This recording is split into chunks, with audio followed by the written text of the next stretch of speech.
Bonjour tout le monde, bienvenue à notre rendez-vous, pas hebdomadaire, mais à notre rendez-vous sur le pouvoir subtil de l'abus spirituel. Alors, ce vidéo-ci, on parle d'une entrée qui est interdite. Alors, juste pour vous mettre dans le contexte, dans quel sens que je m'en vais, parce que on s'en va, vous allez comprendre au fur et à mesure. Quand on lit les Écritures et qu'on a regardé le film de Jésus, on voit à un moment donné que Jésus se dirige vers Jérusalem pour entrer dans le temple afin de pouvoir prier, adorer et être en présence de son Père. Et là, il arrive dans le temple avec ses disciples. Il est à la porte, il rentre et qu'est-ce qu'il voit? Il regarde partout. La maison est pleine. Ah, c'est super, c'est plein. Il aurait pu se réjouir. Hey, la maison est pleine. Non. Qu'est-ce qu'il voit? C'est quelque chose d'abominable. Des échangeurs d'argent, des vendeurs, des prêtres qui sont là et qui profitent de tout cela pour piéger, tromper les gens. Et là, une flamme s'est emparée de Jésus, une colère sainte, tellement enflammée, en bon français québécois, on dit péter les plombs. Et là, il s'est mis à fouetter les gens, renverser les tables, les pièces de monnaie qui revolent partout. On entend les ailes d'oiseaux, des colombes qui sont libérées, la poussière qui revole. Écoutez, c'était tellement effrayant. Les gens criaient, les prêtres s'enfuyaient, les gens étaient abasourdis de voir qu'est-ce qui se passait dans le temple. Les disciples qui étaient là et qui regardaient Jésus, wow! Ils ne comprenaient pas pourquoi, mais jusqu'à temps que Jésus dise, « Vous faites de la maison de mon Père une maison de voleurs. » Là, c'est là que les disciples ont saisi, parce que dans l'Ancien Testament, il était écrit par rapport à cela. Et là, les disciples ont saisi qu'est-ce qui se passait. Et là, les gens se sont enfuis, il ne restait plus d'animaux, Jésus a tout libéré. Et là, on se demande, ben oui, mais pourquoi que Jésus a agi de cette façon-là? Pourquoi qu'il s'est tellement mis en colère contre les prêtres, les vendeurs? Ben, tout simplement parce que ils escroquaient les gens. Ils volaient les gens, non seulement matériellement, mais ils les volaient spirituellement. Alors, c'est sur le côté spirituel que je veux vous emmener aujourd'hui face à une entrée interdite. Et c'est ce qui s'est passé à l'époque que Jésus a renversé les tables. Parce que les prêtres, eux, ils avaient perverti la raison d'être de la raison de Dieu. Fait qu'au lieu de trouver un libre accès avec Dieu et avec la grâce de Dieu, les gens devaient payer et se soumettre aux règles. Il y avait des règles. Et là, ce que je veux vous amener aujourd'hui, là, c'est encore pareil dans nos assemblées d'aujourd'hui. C'est pas juste au niveau des églises catholiques. J'en vois qui déferlent sur l'Église catholique, la grande prostituée, là. Mais il y a des églises évangéliques, protestantes, baptistes. Appelez-les, là, écoutez, les églises où les gens se disent être nés de nouveau, là, qui agissent de cette façon-là. Mais c'est tellement subtil. Et là, on va surtout prendre comme verset, le verset qui parle, c'est dans Michée, je crois, Malachie, qui parle des dîmes et des offrandes. Hein? Et que là, les dîmes, ben, c'est 10%. Et vous savez que dans nos églises aujourd'hui, on les nommera pas toutes, là, mais vous savez quelle église que je parle. Pas la catholique, là, mais les autres. Toutes les églises, toutes les assemblées, tiennent un registre. Et ce registre-là, parce que là, il faut faire notre comptabilité, il faut justifier l'argent qu'on reçoit.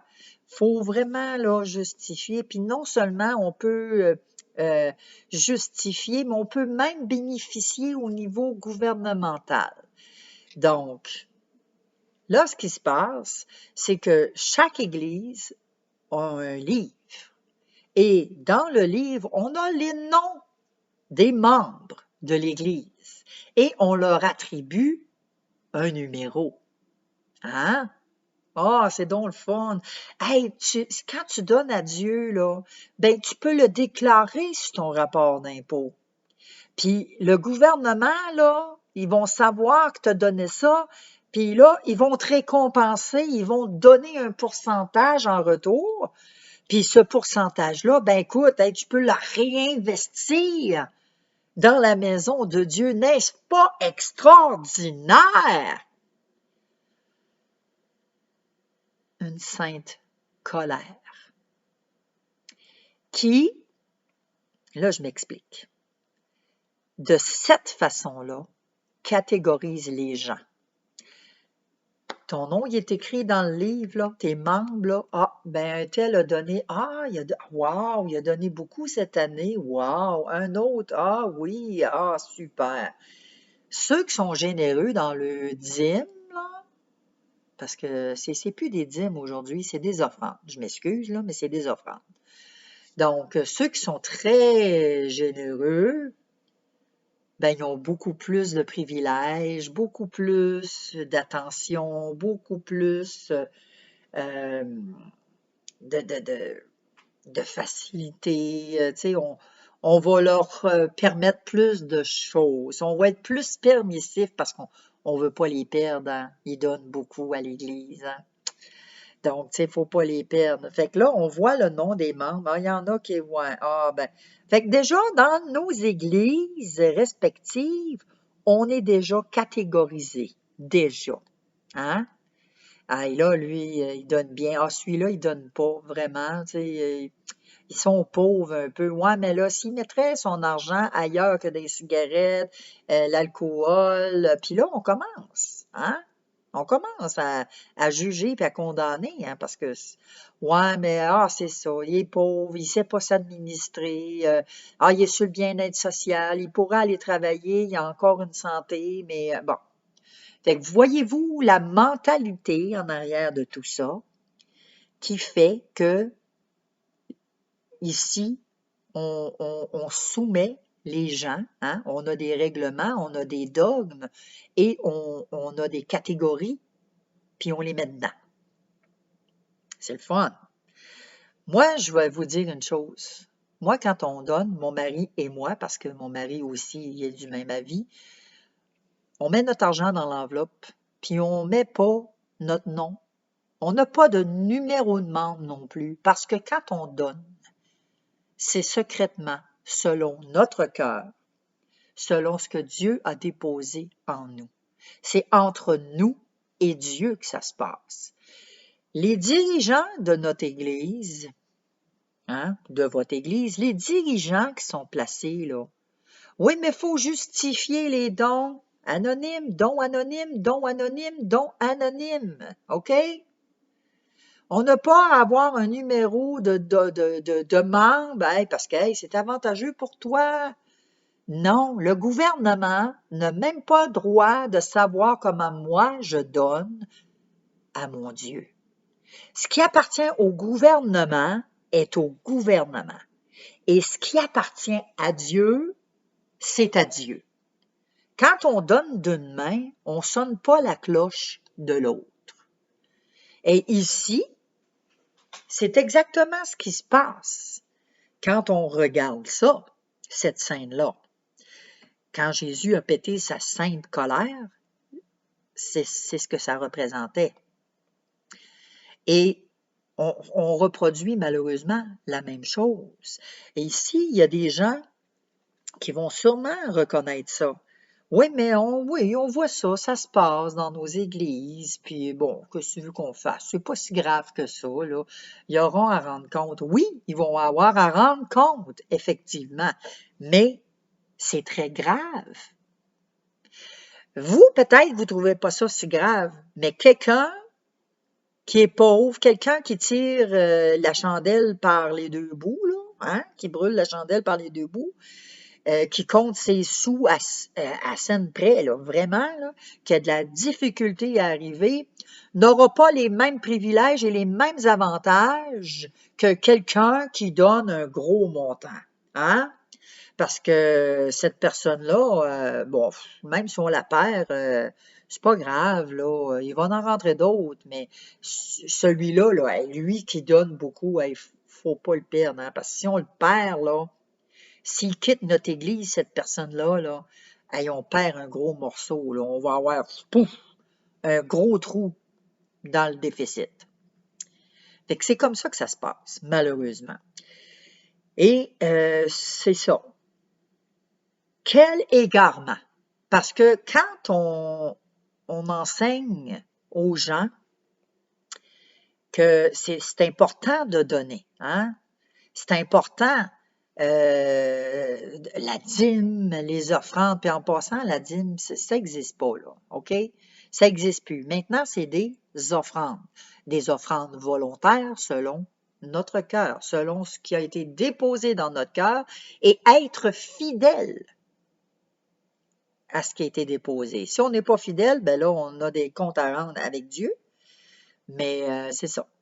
Pas à rendre compte au pasteur, au comité de l'Église, etc. On n'a pas de compte à rendre non plus au gouvernement. Bon, c'est entre nous et Dieu. Et là, c'est un égarement d'enseigner aux gens que s'ils veulent être près de Dieu, ben ils devront accomplir des œuvres religieuses plutôt que de recevoir de Dieu un don gratuit. Écoute, là, écoute, c'est parce que, tu sais, tu donnes pas beaucoup au Seigneur, hein. Fait que c'est peut-être pour ça que le Seigneur répond pas à tes prières, là. C'est peut-être pour ça qu'il y a la maladie dans ta famille, parce que, tu sais, t'es pas fidèle dans tes dîmes, hein. Je suis certaine que vous avez déjà entendu des histoires abominables comme ça. Moi, quand j'entends ça, les oreilles me frisent comme les choux-fleurs. Je viens les orteils tout croche, puis je viens en colère. Moi aussi, je vis cette colère que Jésus vivait. Parce que c'est de mettre un fardeau, un joug sur le dos des gens par rapport à l'argent. Et là, ben, hein, si tu donnes pas beaucoup, ben là, regarde, tu récoltes ce que tu sèmes, hein. Ça aussi, on entend ça. Donc, c'est une abomination. Ça, c'est ni plus ni moins empêcher les gens de s'approcher de Dieu. Parce que les gens se voient moins que rien. Ben, moi, je suis pauvre. Moi, écoute, tu sais, je vais te demander, toi, ben, prie pour moi. Tu sais, tu as une bonne relation, tu es proche de Dieu, hein. Ça fait que ça l'empêche les gens, voyez-vous. Donc, quelle ironie que d'exiger l'application de méthodes destinées à rendre les gens meilleurs afin de pouvoir s'approcher du Dieu Emmanuel. Emmanuel, ça veut dire Dieu avec nous. Donc, on va utiliser de ruses, on va utiliser toutes sortes de raisons pour garder les gens captifs sous un joug, les dominer, les assujettir, les condamner, les garder sous une condamnation.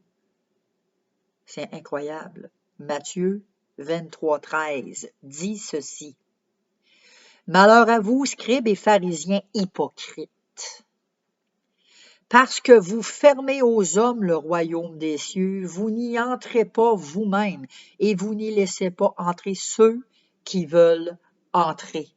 De là, le titre de cette vidéo-là, Entrée interdite. Donc, on interdit ni plus ni moins un accès. Puis, les gens en autorité, ils voient pas ça. Ils pensent pas à ça, eux autres, parce qu'eux autres, une église, là, faut que ça l'arrive, hein. Puis pourtant, une église n'a pas aucune taxe. Fait que donc, je vois pas pourquoi qu'une église n'est pas capable d'arriver, là, avec les dîmes et les offrandes. Ouais, mais là, on a une hypothèque à payer, puis ah, ouais, on a des réparations à faire, puis ici.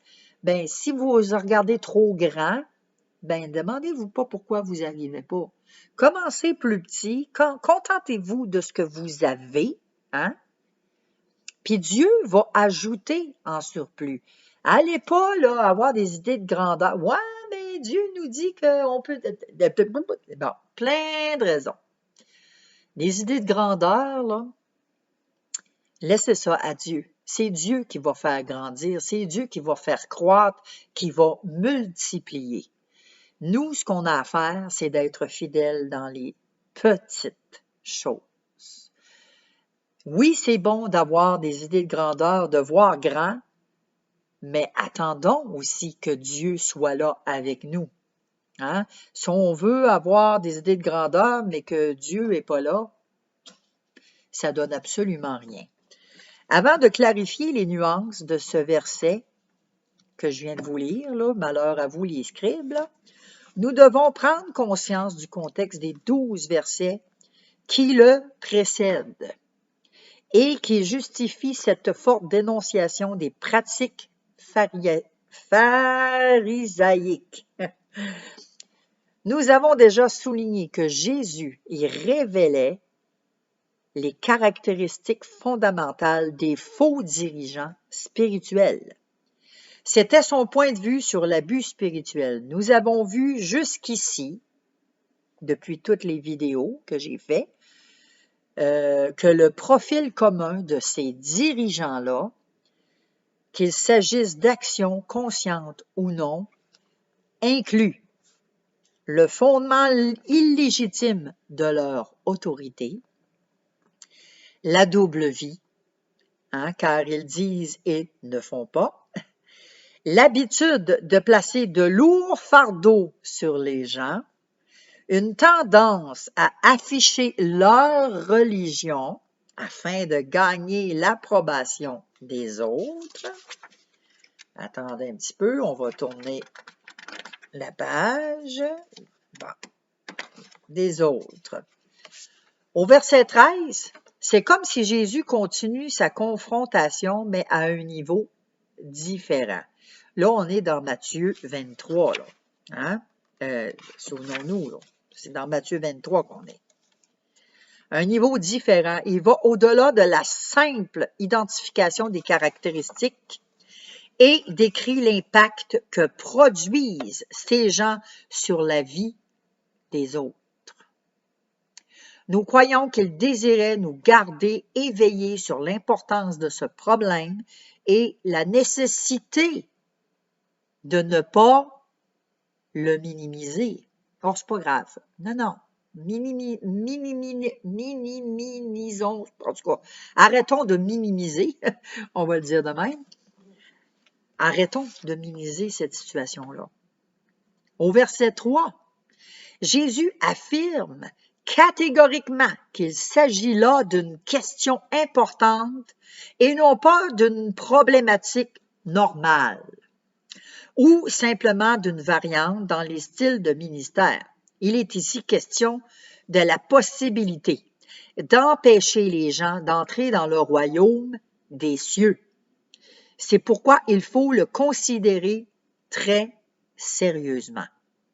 Entrée interdite. Fermez la porte au règne de Dieu. Ça ferme la porte. Le mot grec traduit par fermer implique l'action littérale de fermer la porte au nez de quelqu'un. Hein? On voit ça, il y a des gens qui viennent cogner à la maison, des vendeurs ou des témoins de Jéhovah, ben on ouvre la porte et flaf, hein? On leur ferme la porte au nez, c'est pas trop long. Donc, il y en a qui les reçoivent parce que ils ont besoin d'entendre la bonne nouvelle de Jésus-Christ. Moi, personnellement, là, j'en ai pas ici, où est-ce que je demeure, mais c'est sûr que quand j'en avais dans les villes où est-ce que je restais, je les recevais et je leur témoignais de Jésus-Christ. Donc, c'est une bonne occasion. Donc, c'est ça. On fermait la porte. Dans un milieu où l'on survalorise la productivité, il devient impossible d'entrer dans le royaume de Dieu, c'est-à-dire d'avoir accès au vrai règne de Dieu. Empêcher les gens d'expérimenter le règne et les principes de Dieu dans leur vie constitue une offense extrêmement sérieuse. Fait que c'est sûr que ça, en exigeant des dîmes et tout ça, tout en sachant que les gens ne peuvent pas rencontrer les montants désirés, ça met un joug et les personnes vont comme s'éloigner, vont comme s'effacer, être low profile. Moi, j'entends ça souvent, en tout cas, j'entendais ça souvent d'un pasteur. Ah ben là, il faut être low profile. Hein? Être low profile, c'est ça. Mais être low profile, là, ça dépend des situations. Il y a des situations que, hein, faut agir comme Jésus-Christ. Faut vraiment diriger notre colère, notre sainte colère. Puis, on a le droit, hein, vous savez, on a le droit de se mettre en colère, mais on n'a pas le droit de pécher dans notre colère, par exemple. C'est biblique, ça. Tu peux te mettre en colère, mais ne pêche pas. Dans ta colère, ne pêche pas. Donc, les cadres religieux abusifs n'empêchent pas l'accès aux synagogues et aux temples, ou dans notre contexte chrétien, aux églises et aux études bibliques. Au contraire, on y dépense beaucoup d'énergie à essayer d'attirer les gens. Comme nous le verrons dans le prochain chapitre, on va le voir. Hein? Comment est-ce qu'on va attirer les gens? Ah, ben, hey, on va jouer telle musique, telle musique. Je devance, là. Je devance déjà. On pense aux stratégies, à une mise en place, à un programme qui va attirer les gens à venir dans notre église. Hey, nous autres, on veut être une église qui est hot, qui est in, qui est cool. On veut être reconnu, tu sais, pour l'amour fraternel, puis l'amour à un tel point qu'on va accepter les homosexuels. On met un beau drapeau d'homosexualité, là, hein, le drapeau de l'arc-en-ciel. Bienvenue aux homosexuels, bienvenue aux lesbiennes. Hey, là, on va les accepter parce que Dieu nous accepte tels que l'on est. Puis en les acceptant, ben, on fait rentrer le péché dans l'Église. On sait qu'ils vivent dans le péché, on va les accepter dans leur péché dans l'Église. Je sais qu'il y en a qui vont dire, ouais, mais on est tous des pécheurs, puis on rentre dans l'Église avec les conditions dans lesquelles on est, oui, oui. Mais l'homosexualité est une abomination aux yeux de Dieu. Et on va accepter l'abomination dans l'Église sous le couvercle de l'amour, parce que Jésus nous aime, car Dieu a tant aimé le monde qu'il a donné Jésus, son Fils unique, afin que quiconque croit en lui ne périsse point, mais qu'il ait la vie éternelle. Oui, mais il faut les aimer, c'est en leur montrant de l'amour. Oui, on va les aimer, on va leur montrer de l'amour, mais de là à afficher les couleurs, il y a une marge. Hein? Tu sais, de là, ben là, on veut se faire accepter. Je m'excuse. Mais ceux qui veulent se faire accepter du monde vont se faire rejeter par Dieu. Vaut mieux se faire accepter par Dieu et rejeter par le monde. Il y a une différence. Hein? On ne peut pas plaire à tout le monde. Ça, c'est impossible. Fait que si on veut être de ce siècle, qu'on veut être in pour montrer aux gens que, hey, nous autres, notre Église, hey, on est quelqu'un, hein? Ne vous conformez pas au siècle présent, nous dit la parole de Dieu. Et beaucoup, beaucoup d'églises, malheureusement, rentrent dans ce système-là. Et de là, le refroidissement dans les églises. De là, la foi qui diminue dans les églises. De là, l'Évangile qui est dilué dans les églises. Vous savez, quand on regarde dans les États-Unis qu'il y a des pasteurs qui sont homosexuels et qui marient des homosexuels, il y a un problème. Il y a un sérieux problème. Alors ici, il est possible d'avoir passé toute sa vie sur des bancs d'une église. C'est possible, hein? De s'être soumis à tout ce qu'il faut faire et surtout ne pas faire.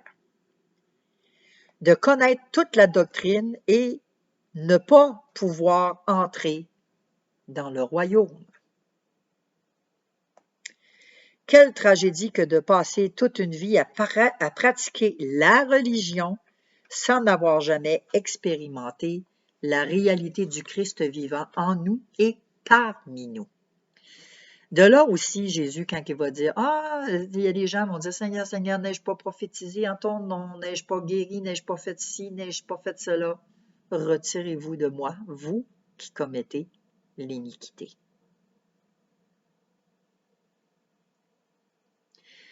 Donc, on peut passer toute notre vie assis sur un banc, respecter les règlements, tête baissée comme un autruche, hein, on respecte ça, il faut respecter les autorités nous disent ça, fait que donc on obéit aveuglément. Faut pas obéir aveuglément. Parce que ça, ce genre de comportement-là nous empêche l'accès au royaume de Dieu. Ça nous interdit l'entrée. Fait que faut vraiment faire attention. Vraiment. C'est précisément ce qui se produit dans les systèmes spirituels abusifs. Il y a l'appât et il y a la trappe. Faut voir. Hein? On peut voir l'appât puis ne pas se faire attraper. Mais on peut voir l'appât et se faire attraper. Hein? Rappelons-nous les souris avec une trappe à souris. La souris, elle va voir le fromage, elle a la possibilité de passer outre son chemin, hein? Ou, ben là, l'appât, l'appât du gain, c'est tellement tentant, elle va se laisser tenter, puis paf, c'est fait, elle monte. C'est la même chose avec nous. On a des appâts pour nous attirer. Hey, c'est attirant. Oh, la musique est bonne. Les musiciens sont bons, sont excellents. Ah, la prédication. Hey, moi, j'aime tellement ce prédicateur-là. Là. Puis,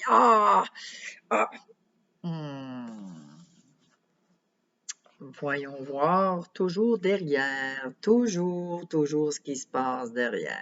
Toujours.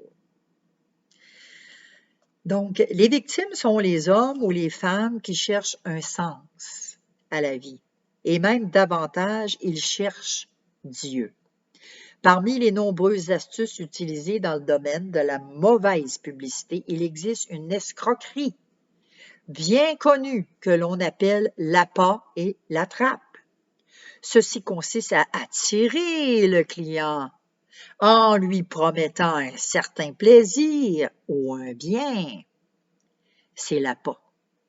Mais lorsqu'il répond à l'offre, l'objet promis est remplacé par un fac-similé qui est vraiment très différent de ce à quoi il s'attendait. Je suis certaine que ça vous est déjà arrivé. Hein? On met ça beau là, pour attirer le monde, puis un coup que là, on les a attirés, voilà, le piège à souris, fini. Dans le système religieux abusif, la passe est la promesse d'une relation avec Dieu, la paix de l'âme, le pardon des péchés et rien de moins qu'une toute nouvelle identité en Jésus-Christ. Et quoi de plus formidable, c'est gratuit. Tout est donné par grâce au moyen de la foi. Une fois qu'ils ont intégré le système, on peut sortir la trappe. On dépose sur eux de lourds fardeaux, de nouvelles règles et des idéaux à atteindre. Parce que la première phase, hein, oui, on va les attirer, puis oui, c'est vrai. Oui, une relation de paix, une paix du cœur, une paix dans l'âme, des promesses avec Dieu, oui, c'est possible. C'est possible d'avoir une vie formidable, c'est gratuit, ça nous est donné, oui. Tout ça, c'est vrai. On les attire avec ça. Mais un coup qu'on a attiré, puis faut faire attention, hein, de comment est-ce qu'on utilise la grâce de Dieu, parce que malheureusement, c'est ce qui se passe actuellement, hein. On utilise la grâce à outrance. Puis une fois que la grâce est utilisée pour attirer, là,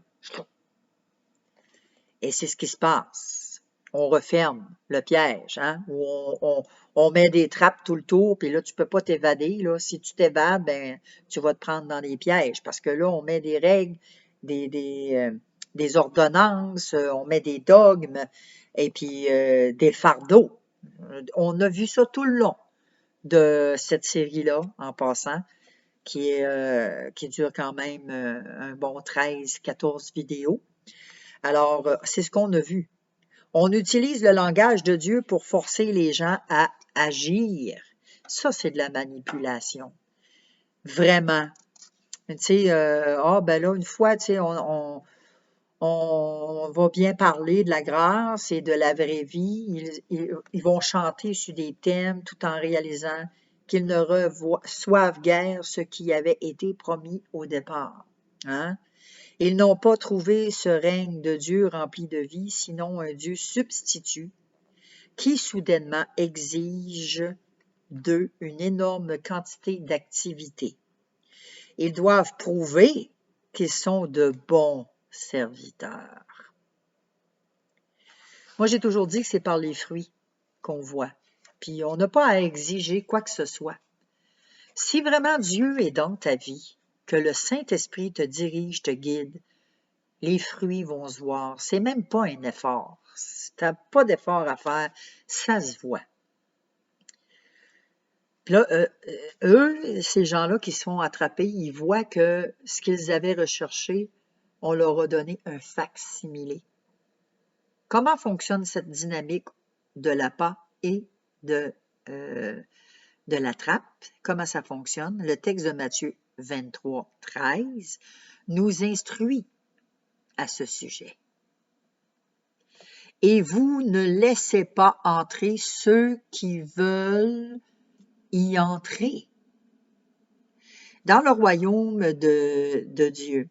Jésus souligne explicitement que ceux qui se sont vus refuser l'accès au royaume ne sont pas des rebelles qui rejettent Dieu. Ce sont des gens qui cherchent Dieu. Puis souvent, des personnes en autorité vont détecter cela. Ah, et lui, il cherche Dieu, peu importe de quelle façon.